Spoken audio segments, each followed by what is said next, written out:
I'm Adam Calloway with Cattle Chat Corner at NCBA. I'm here with Mark Nelson. Mark, tell me a little bit about where you're from and the organization you're with. Sure. I live at Hastings, Nebraska. Right now I'm working for Meyer Natural Foods, and also run cattle at home, run Bronve cattle, and sure like the Grow Safe system that goes with that.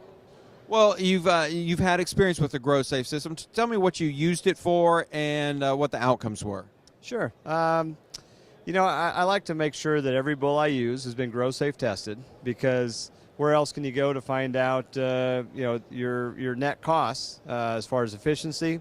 If you can predict what an animal's going to eat, you can predict a lot of your expenses, and that's a big chunk of what we do, of course. So, efficiency is huge, from the feeder calf all the way through the mother cow that you hopefully keep around for 12, 13 years. Good. Tell me about the company that you work for and what you strive to do. Sure. I work for Meyer Natural Foods. We're a branded beef company. We're based out of Loveland, Colorado. We've got 5 different brands. We've got Meyer Natural Angus. We've got Laura's Lean Beef. We've got Premium Natural Beef. We've got Local Harvest. And we've also got Dakota Organic. And I'm the Program Compliance Officer.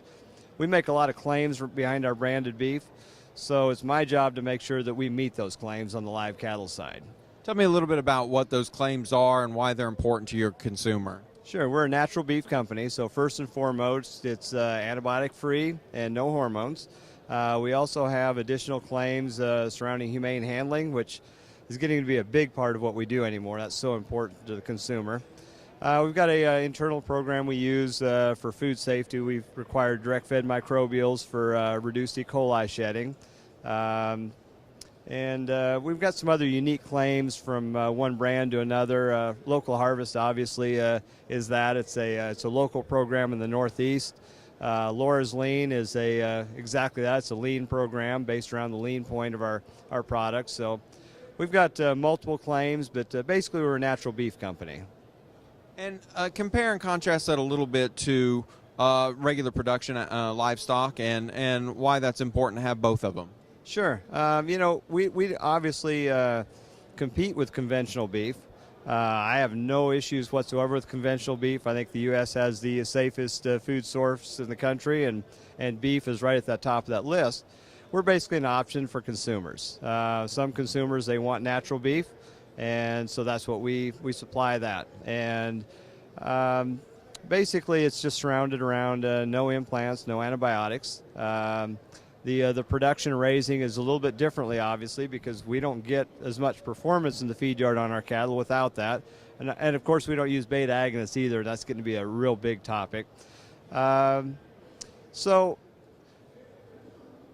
our beef costs more to raise, and so obviously we have to sell it more than conventional beef. And as long as the consumer is willing to pay that premium and we have producers willing to raise it, we've got a beef company.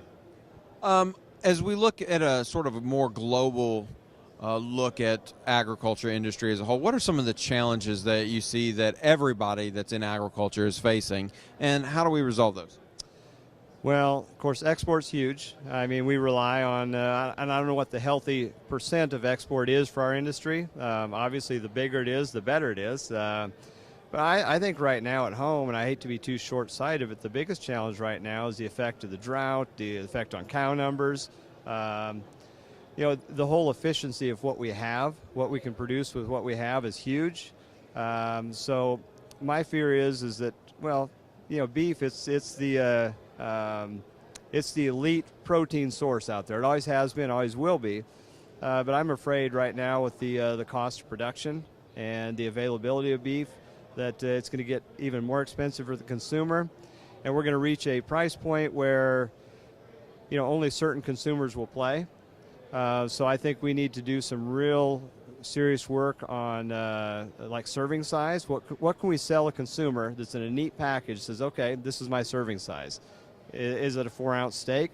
So how do we make a 4-ounce steak? What do we do? Do we do creative cutting, marketing, consumer awareness on what a portion size is, so that we're not selling a 4-ounce steak and it seems really high?